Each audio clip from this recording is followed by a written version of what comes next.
आपण पाहत आहात आपला महाराष्ट्र न्यूज।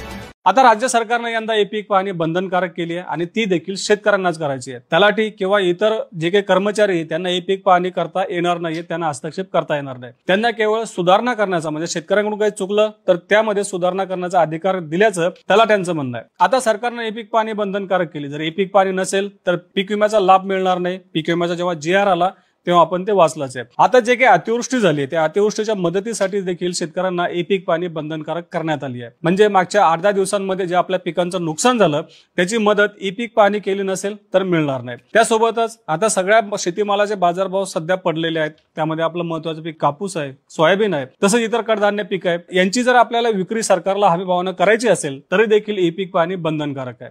त्यामुळे यंदा शेतकऱ्यांना पीक पाहणी करणं गरजेचं आहे, निकडीचं बनलं।